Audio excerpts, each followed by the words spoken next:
संविधान बाबा साहब ने इस देश को निर्माण करके दिया। और मैं इसलिए नहीं कह रहा हूं कि मैं बाबा साहब का वंशज हूं या बाबा साहब के परिवार से हूं, ये बात वर्ल्ड के लोग एक्सेप्ट करते हैं। इससे पहले यूनाइटेड स्टेट्स के जो प्रेसिडेंट हुआ करते थे, उन्होंने बाबा साहब अंबेडकर जी के संविधान के बारे में कहा कि बाबा साहब अंबेडकर अगर हमारे देश में पैदा होते तो हम सूरज का नाम बदलकर उसे अंबेडकर कर देते। इतनी बाबा साहब अंबेडकर जी की आज संविधान को लेकर पूरी दुनिया बाबा साहब की तारीफ करती है, लेकिन वही बाबा साहब अंबेडकर इस देश को संविधान देते हुए कहते हैं कि ये संविधान कितना ही बढ़िया क्यों ना हो, कितना ही अच्छा क्यों ना हो, इसको चलाने वाले लोग अगर गलत है तो संविधान किसी काम का नहीं है। यूनाइटेड स्टेट का प्रेसिडेंट नेल्सन मंडेला, नेपाल के लोग बाबा साहब के संविधान को रेफर करते हैं, बाबा साहब के संविधान की तारीफ करते हैं, लेकिन वही बाबा साहब कहते हैं कि संविधान चलाने वाले लोग अगर गलत हो तो संविधान किसी काम का नहीं। बाबा साहब को पता चल चुका था कि संविधान मैंने सबसे बढ़िया बनाया है, लेकिन जिनके हाथों में दे रहा हूं वो नालायक है, वो देश को संविधान पर नहीं चलाएंगे, देश को संविधान पर नहीं चलाएंगे।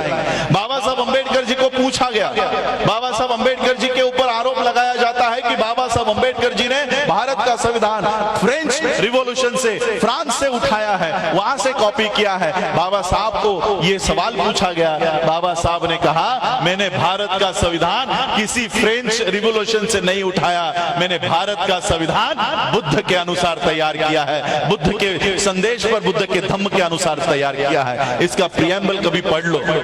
इक्वलिटी, समानता किसी धर्म में नहीं है, सिर्फ बुद्ध के धम्म में समानता है। भाईचारा कोई धर्म नहीं सिखाता, भाईचारा केवल बुद्ध का धम्म सिखाता है। और इसलिए ये जो प्रियम्बल है, ये पूरा प्रियम्बल संविधान किस आधार पर है, वो प्रियम्बल बुद्ध के आधार पर है। बाबा साहब को पता चल चुका था ये लोग संविधान इस देश में नहीं चलाएंगे, और तब मेरे देश के लोग कहां जाएंगे, मेरे लोग कहां जाएंगे, मुझे फॉलो करने वाले लोग कहां जाएंगे। बाबा साहब अंबेडकर जी से सवाल किया गया कि बाबा साहब इस देश के लोकतंत्र का क्या होगा। आप लोगों ने बाबा साहब का बीबीसी का इंटरव्यू शायद पढ़ा होगा, देखा होगा। ब्लैक एंड व्हाइट में वो इंटरव्यूअर बाबा साहब से सवाल करता है कि बाबा साहब इस देश के लोकतंत्र का क्या होगा। बाबा साहब कहते हैं ज्यादा देर तक नहीं चलेगा, इस देश का लोकतंत्र ज्यादा देर नहीं चलेगा। फिर वो इंटरव्यूअर मुलाकात लेने वाला बाबा साहब से पूछता है कि बाबा साहब ऐसे हालात में आपके लोगों का क्या होगा, आपके लोग कहां जाएंगे।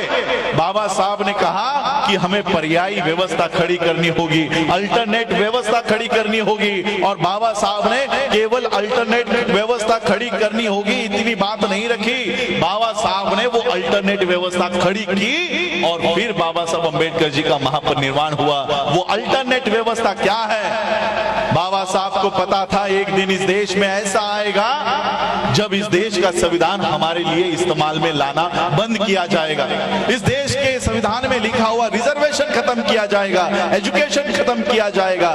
तब मेरे देश के लोग, मेरे अनुयायी कहां जाएंगे। और इसलिए बाबा साहब अंबेडकर जी की स्वास्थ्य भी ठीक नहीं था। 1956 में बाबा साहब ने बौद्ध धर्म की दीक्षा लेने का निर्णय ले लिया। बाबा साहब के कार्यकर्ताओं ने बाबा साहब से कहा कि बाबा साहब अगले साल इलेक्शंस है, अगर आप आज बौद्ध धर्म की दीक्षा लेते हो तो 1957 में आपको हिंदुओं के वोट नहीं मिलेंगे। आप आपका दीक्षा का कार्यक्रम एक साल रोकिए, उसके बाद बौद्ध धर्म की दीक्षा लीजिए। बाबा साहब ने कहा तुम लोगों में से कोई भी अगर मेरे साथ नहीं आया, मुझे किसी की जरूरत नहीं है, मैं अकेला जाकर बुद्ध की शरण में जाऊंगा, मैं अकेला जाऊंगा। और फिर बाबा साहब अंबेडकर जी ने अशोका विजयादशमी 14 अक्टूबर 1956 को बौद्ध धर्म की दीक्षा ली। उस दीक्षा के पीछे एक संदेश है कि इस देश का संविधान अगर आपके मदद के लिए, आपके सहायता के लिए इस्तेमाल में नहीं लाया जाता तो ये बुद्ध आपकी रक्षा करेगा, ये बुद्ध आपके पीछे खड़ा हो जाएगा, डटकर खड़ा होगा। हम आज भी बाबा साहब के आदेश और संदेश को हम जान नहीं पाए। आज भी जैसे हमारे भंडारी साहब ने कहा, हमारे बुद्धिस्ट सोसाइटी ऑफ इंडिया के दिल्ली स्टेट प्रेसिडेंट है, हमारे लोगों की चिंता क्या है, बौद्ध धर्म अपना लिया तो हमारा रिजर्वेशन चला जाएगा। हमें रिजर्वेशन नहीं मिलेगा। इस डर से हमारे लोग बुद्धिज्म की ओर नहीं जा रहे। आज मैं श्रामणेर बना हूं, मैं इसलिए बना हूं क्योंकि आज से 1 महीना मैं वर्ल्ड टूर पर हूं। कल मैं ऑस्ट्रेलिया जाऊंगा। ऑस्ट्रेलिया से वहां के बौद्ध जितने भी ऑर्गेनाइजेशंस है वहां पर मेरी सारी सभाएं लगी हुए, कॉन्फ्रेंसेस लगे हुए, और उसके बाद 18 तारीख को मैं वर्ल्ड फेलोशिप ऑफ बुद्धिस्ट के मंच पर जाऊंगा, जहां पर 128 देशों के बुद्धिस्ट रिप्रेजेंटेटिव्स आते हैं। और वहां पर जाकर भारत के बौद्धों की असली परिस्थिति क्या है वो वहां के बौद्ध देशों को बताऊंगा, और वो बौद्ध देशों का समर्थन भारत के बौद्धों के पीछे खड़ा करने का काम करूंगा।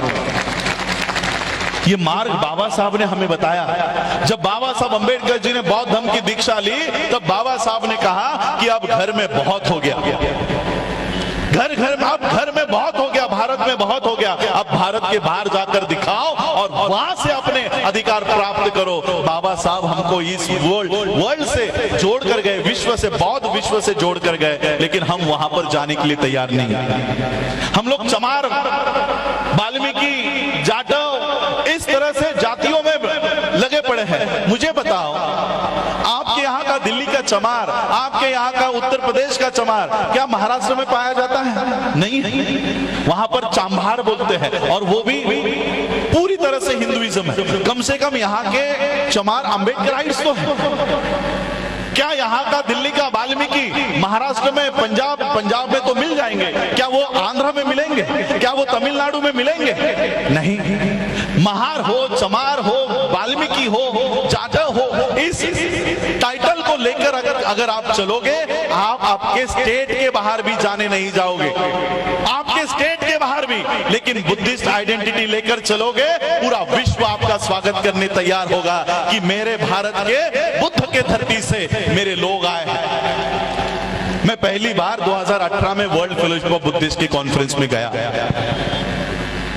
जब वहां पर बीच की लंच की छुट्टी हुई तो श्रीलंका के एक मॉन्क, एक बुद्धिस्ट मेरे पास आए, एक बौद्ध भिक्खु मेरे पास आए और मुझे कहते हैं, this time India is very lucky, you got a Buddhist prime minister.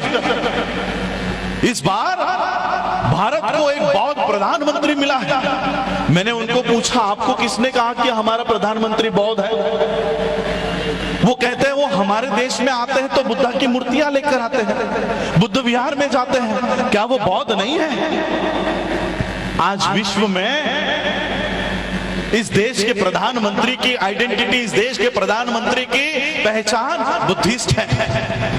जहां से बाबा साहब अंबेडकर जी ने बौद्ध धर्म की दीक्षा आज के दिन ली, वहां पर हमको पैर रखने की अनुमति नहीं है, लेकिन वहां से नरेंद्र मोदी स्पीच करेगा, वहां से नितिन गडकरी स्पीच कर रहा है, वहां से देवेंद्र फडणवीस, महाराष्ट्र का पेशवा ब्राह्मण, वहां से स्पीच करेगा, और वर्ल्ड को क्या बताएगा कि हम ही अम्बेडकराइट बुद्धिस्ट, हम ही बुद्धिस्ट हैं। इस तरह का घुसपैठ आज इस धम्म में चल रहा है। इस तरह की घुसपैठ चल रही है। क्यों? क्योंकि जिनका वो धम्म है वो उस धम्म की ओर देख नहीं रहे हैं, और इन लोग, ये जो लोग हैं, इनका झूठा वो हमारे हाथ में दे रहे हैं, और हमारी सोने की थाली वो चुरा कर लेकर जा रहे हैं। हम उनके झूठे 33 करोड़ देवी देवताओं के चक्कर में पड़े हुए हैं, और वो हमारा सोने का बुद्ध उठाकर घूम रहे हैं। मैंने एक दिल्ली इंटरनेशनल एयरपोर्ट में मैंने एक लाइव किया था, वहां पर मुझे एक बड़ी सी किताब का चित्र देखने को मिला, और उस किताब का नाम था a monk who became chief minister, a monk who become chief minister, और इसी वेश में योगी आदित्यनाथ का फोटो वहां पर लगा हुआ था। यानी ये विदेशों में क्या प्रचार करते हैं कि उत्तर प्रदेश का चीफ मिनिस्टर ये बौद्ध भिक्षु है, इस देश का प्रधानमंत्री एक बौद्ध प्रधानमंत्री है। इस तरह का प्रचार कर करके वो सारे बाबा साहब ने आपको दिए हुए अधिकार वो चुरा कर लेकर जा रहे हैं, और आपको महार, चमार, वाल्मीकि, जाटव और गडियारा, पता नहीं किस किस नामों से वो आपको संबोध रहे हैं। और इसलिए हम लोगों को बाबा साहब अंबेडकर जी ने जो बौद्ध धर्म के मार्ग पर हम लोगों को चलना सिखाया, उसके ऊपर जाना हम लोगों को चलना, उसके ऊपर जाना सीखना चाहिए। बाबा साहब अंबेडकर जी ने हम लोगों को उस समय कहा था कि ये रिजर्वेशन के लिए अगर आप लोग बौद्ध धर्म की ओर ओर आने से बच रहे हो। बाबा साहब अंबेडकर जी ने कहा कि रिजर्वेशन मैंने ही आप लोगों को दिया है, मैंने ही आप लोगों को दिया है, और ये मत समझो कि बौद्ध होने के बाद आपके अधिकार चले जाएंगे। बाबा साहब ने कहा आप बौद्ध बिंदास बौद्ध बन जाओ, आपके सारे अधिकार मेरे कोर्ट के खिस्से में सुरक्षित है। बाबा साहब ने हमारा वो प्रावधान कर रखा है। हम लोगों को ये सरकार, ये व्यवस्था ये डरा कर धमका कर रखी है कि अगर आपने हिंदू धर्म का त्याग किया तो आपके अधिकार चले जाएंगे, आप लोगों के अधिकार चले जाएंगे। और इसलिए हम लोगों को ये डरा धमका कर हिंदू धर्म में आप लोगों को फंसा कर रख रहे हैं। इसलिए हम लोगों को खुले तौर से बौद्ध धर्म की दीक्षा आज के दिन देखिए, आज हम लोग सब इकट्ठा हुए हैं, अशोका विजयादशमी को मना रहे हैं। हम लोगों को बाबा साहब अंबेडकर जी, हम सभी लोग बाबा साहब अंबेडकर जी के अनुयायी हैं। जो काम हमारे महापुरुषों ने किया उसका अनुकरण हमें करना चाहिए।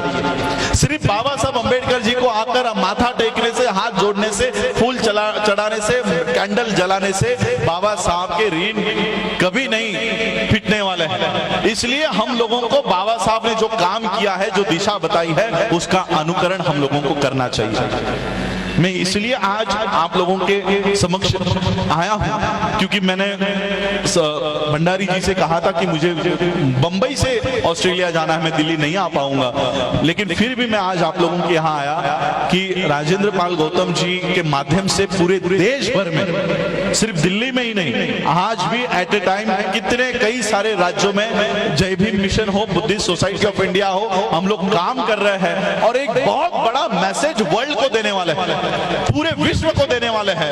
यहाँ पर कम से कम हम लोग 5 करोड़ के संख्या में लोगों को बौद्ध दीक्षा का कार्यक्रम हम लोग आयोजित कर रहे हैं। हमारे पास आज साधन नहीं है, हमारी इस जानकारी को कोई टीवी चैनल वाला नहीं दिखाएगा, कोई न्यूज़पेपर वाला नहीं छापेगा, इसलिए हमें भी उनके टीवी चैनल पर और न्यूज़पेपर का इस्तेमाल हम भी नहीं करना चाहते। जिस तरह से तथागत बुद्ध ने काम किया, 2 पैरों के बलबूते पर, एक गले के बलबूते पर उन्होंने उनका धम्म, उनका संदेश पूरे विश्व में पहुंचाया। हम भी रोज एक एक गांव में जाकर ये संदेश लोगों तक पहुंचाएंगे और बाबा साहब अंबेडकर जी का ये कारवां और आगे लेकर जाएंगे और पूरे विश्व के सामने हम इस देश के असली बुद्धिस्ट है ये लोगों को जाकर बताएंगे और बौद्धों की एक स्वतंत्र व्यवस्था इस देश में खड़ी करने की कोशिश हम करेंगे। देखिए, ये जो पीछे इमारत खड़ी है ये भी बाबा साहब ने उस समय बनाई है। 1946 में हमारे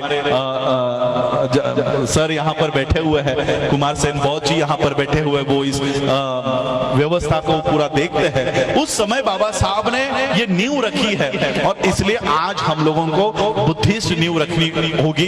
हमारे खुद के एजुकेशन सिस्टम, हमारी खुद की बैंकिंग सिस्टम, हमारी खुद के हेल्थ सिस्टम, इसके ऊपर हमको काम करना है। हम बौद्धों के लिए आज मैं श्रामणेर इसलिए बना हूँ क्योंकि श्रामणेर अवस्था में ही मैं वर्ल्ड के बुद्धिस्टों को जाकर बताऊंगा कि भारत में बौद्धिज्म को अगर रिवाइव करना है, सरवाइव करना है, तो हमें ये सारी व्यवस्था भारत में खड़ी करनी होगी। आज जो लोग बौद्ध धर्म में घुस पड़े हैं, नरेंद्र मोदी हो, योगी हो, जो बुद्धिज्म के नाम पर सारा फंड वो ब्राह्मणी व्यवस्था को डाइवर्ट करते हैं, उन लोगों को खुला करने का काम, उन लोगों का षड्यंत्र खुला करने का काम मैं वर्ल्ड के माध्यम से वहां पर कर रहा हूं और भारत के असली बौद्धों का वहां पर सब लोग हम वहां पर पहचान बनाने का काम कर रहे हैं। तो आप सभी लोगों का स्वागत है। आज आप लोग बौद्ध धर्म की दीक्षा यहाँ पर लीजिए और अपने आप को ऑफिशियली बुद्धिस्ट डिक्लेयर कीजिए। आपका कोई रिजर्वेशन नहीं जाएगा। और रिजर्वेशन के बारे में मैं भी बताना चाहता हूँ। निर्मला सीतारमण का नाम आपने सुना है,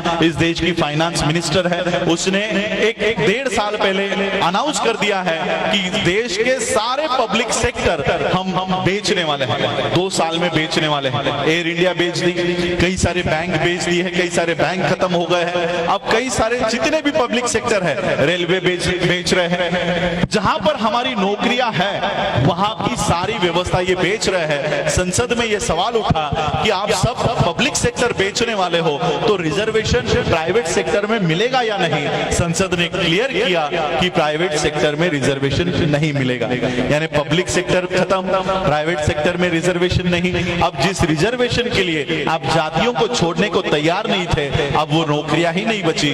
अब आपके पास कोई दूसरा मार्ग नहीं है। जातिगत आरक्षण लेने के बजाय बौद्ध धर्म के माध्यम से अल्पसंख्यकों के लिए जो आरक्षण है वहां पर आप लोग आइए और गर्व से अपने आप को बुद्धिस्ट कहकर वो अधिकार आपके प्राप्त कीजिए। इतना बड़ा अधिकार बाबा साहब हमको देकर गए, उस मार्ग पर हम लोगों को चलना चाहिए। और इसलिए बाबा साहब ने हमें 128 देशों से जोड़ रखा है। एक दिन इस देश में ऐसा आएगा कि राजस्थान हो, हरियाणा हो, उत्तर प्रदेश हो, दिल्ली हो, हमारे किसी भी मनीषा के ऊपर, हमारे किसी भी बच्चे के ऊपर अगर अन्याय हो, अत्याचार हो, तो इस देश का प्रधानमंत्री नहीं, इस किसी स्टेट का मुख्यमंत्री नहीं, किसी स्टेट का किसी डिस्ट्रिक्ट का कलेक्टर नहीं, इस देश, इस विश्व के सारे बौद्ध देश हमारे लिए आवाज उठाएंगे। ऐसी नौबत इस देश में हम लोग लाकर हम वो चित्र यहाँ पर खड़ा करेंगे। आप सभी लोगों का आज इस धम्म दीक्षा के